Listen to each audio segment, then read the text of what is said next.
Doctor कफील खान हमारे देश के बच्चों के जीवन को बचाने के लिए, हमारे देश के संविधान की आत्मा को बचाने के लिए, हमारे देश के संविधान को बचाने के लिए लड़ने वाला शख्स है।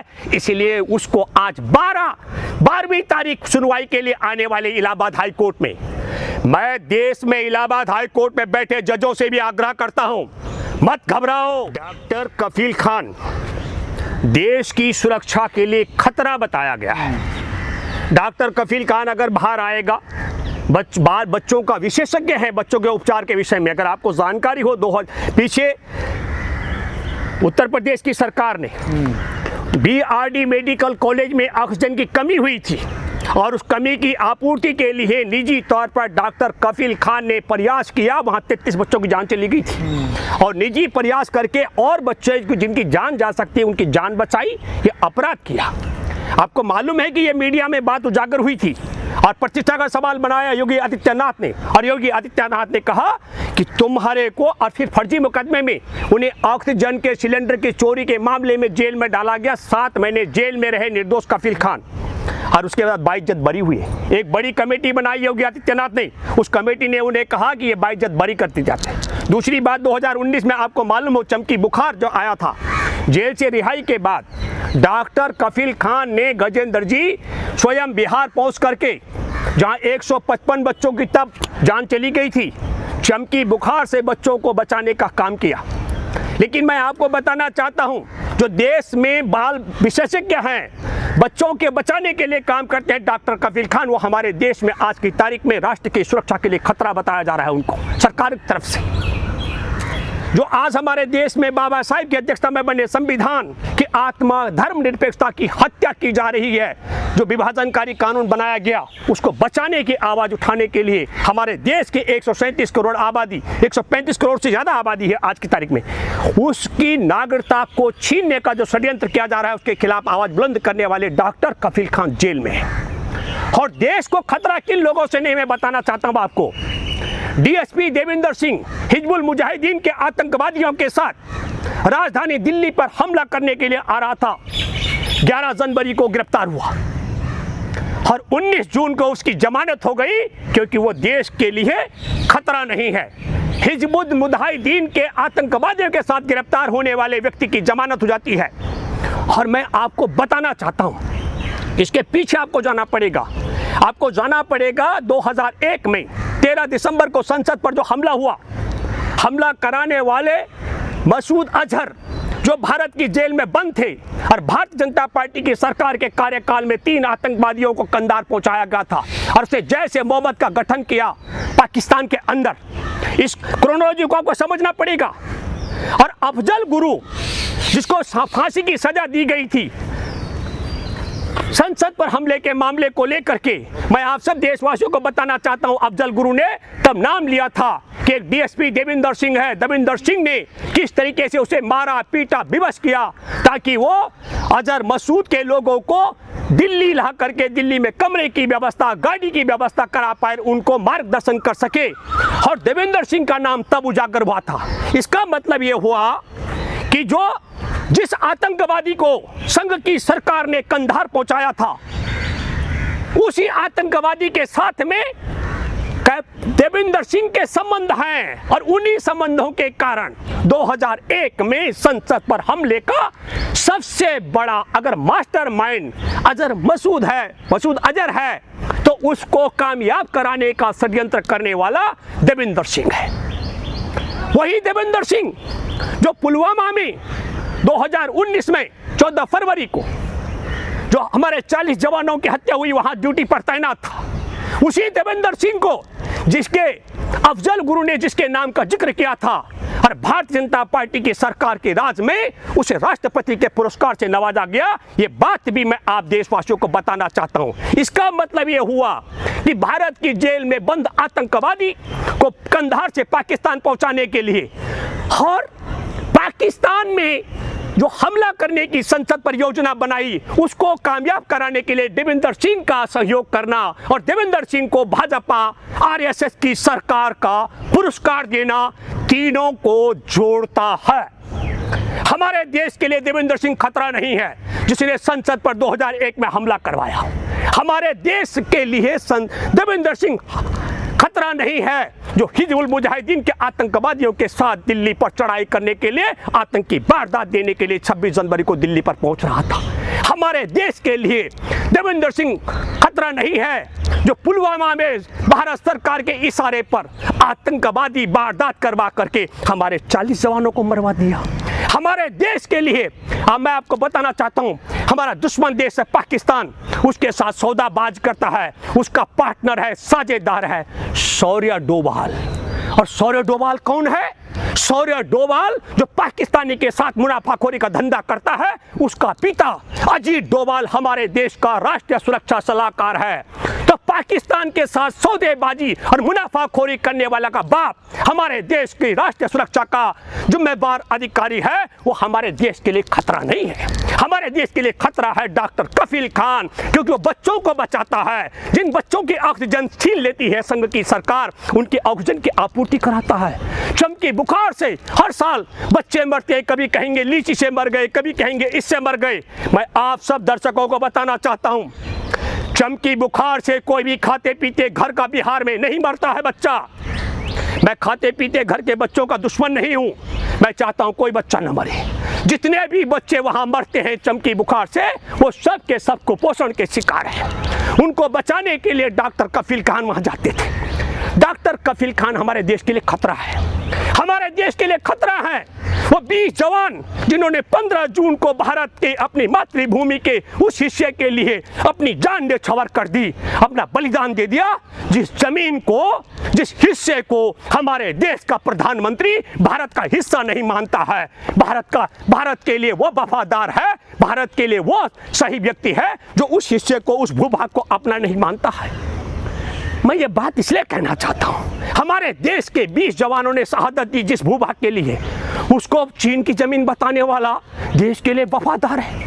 डॉक्टर कफील खान हमारे देश के बच्चों के जीवन को बचाने के लिए, हमारे देश के संविधान की आत्मा को बचाने के लिए, हमारे देश के संविधान को बचाने के लिए लड़ने वाला शख्स है।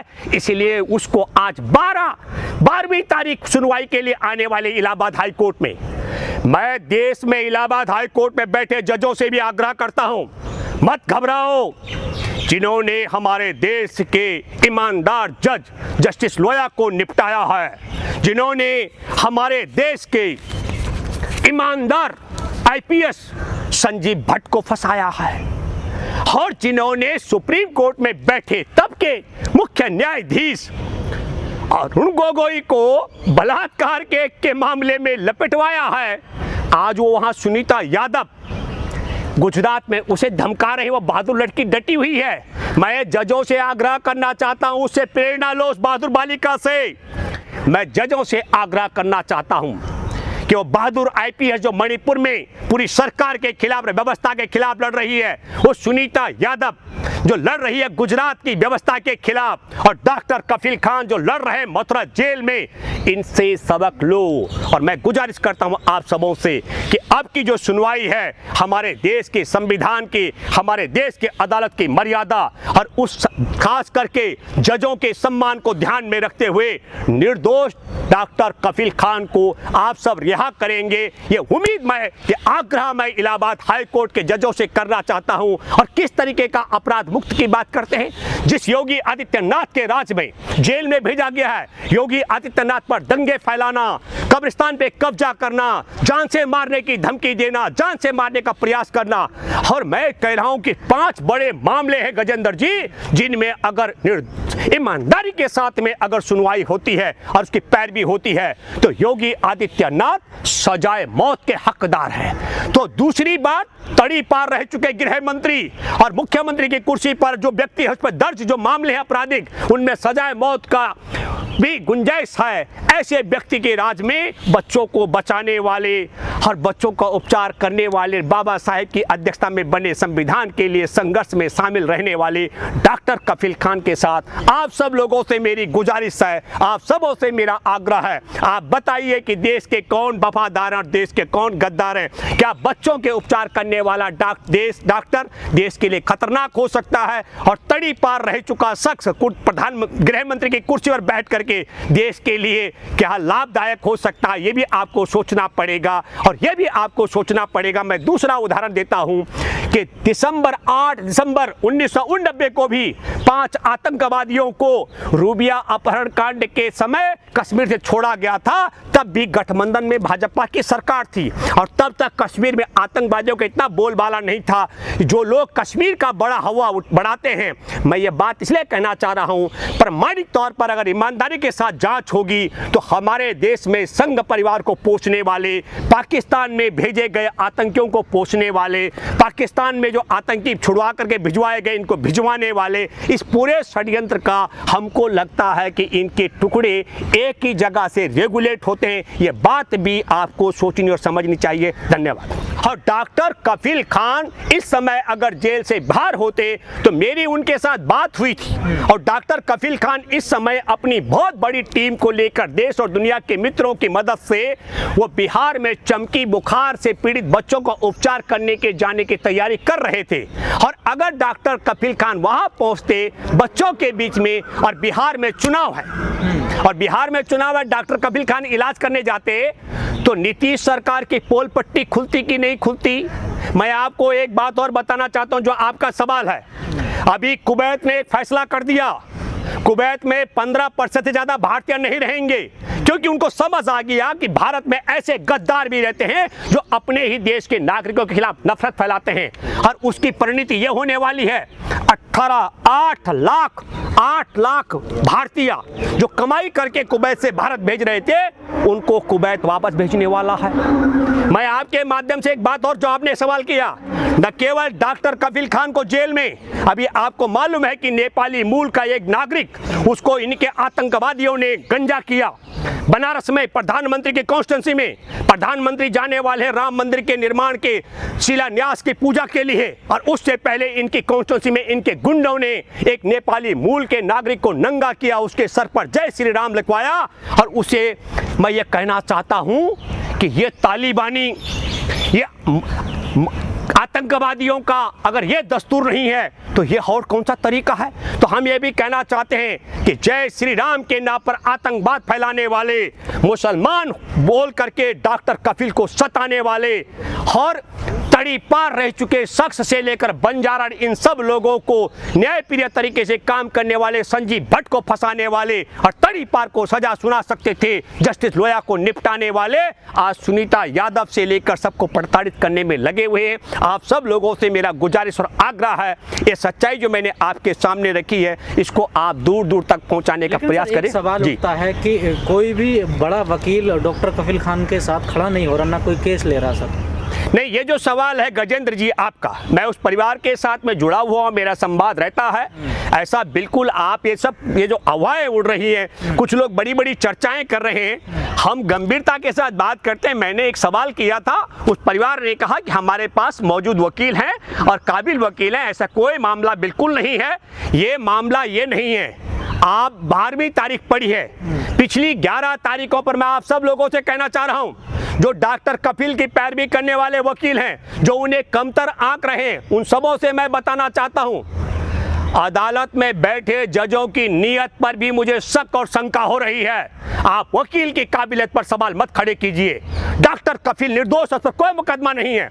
डॉक्टर कफील पर मुकदमा बना था भड़काऊ भाषण देने का, और भड़काऊ भाषण देने के मामले में डॉक्टर कफील को सीजेएम की अदालत से जमानत मिल चुकी थी। जमानत पर रिहा नहीं किया गया, 3 दिन उन्हें जेल के अंदर रखा गया और 3 दिन बाद उनके ऊपर फिर राष्ट्रीय सुरक्षा का कानून लगाया गया। हम हैरान हैं। मैं फिर दोबारा कहना चाहता हूं, जिस व्यक्ति को पैरवी अगर ईमानदारी से अगर हो पूरे मामलों की, उसको सजाए मौत हो सकती है। ऐसा व्यक्ति मुख्यमंत्री की कुर्सी पर बैठा हुआ है, जो फेक इनकाउंटर कराने का एक्सपर्ट रहा, वो गृह मंत्री की कुर्सी पर बैठा रहा, इस मामले में जेल में रहा, वो गृह मंत्री की कुर्सी पर बैठा हुआ है। जिस व्यक्ति ने, जिसका 56 इंच का सीना नकली, जिसकी डिग्री नकली, जिसकी राष्ट्रीयता नकली, जिसका मैं कहता हूं अखंड भारत की बात नकली, जिसकी देशभक्ति नकली, क्योंकि चीन के साथ खड़ा है। मैं आपको बताना चाहता हूं, डॉक्टर कफील खान तो चलते फिरते हैं, हमारे देश के सरदार पटेल, देश के आज़ादी के नायक, जिन्होंने सबसे पहले चीन को गद्दार बताया था और आरएसएस पर प्रतिबंध लगाया था। ये संघ परिवार की सरकार नहीं। उनके मृत्यु के कई दशक बाद उनको एक बड़ी सजा दी। गजेंद्र जी, चीन से मंगवाया, उनका पुतला मंगाकर खड़ा कर दिया, कहते हैं सबसे बड़ा पुतला, लेकिन मेड इन चाइना है।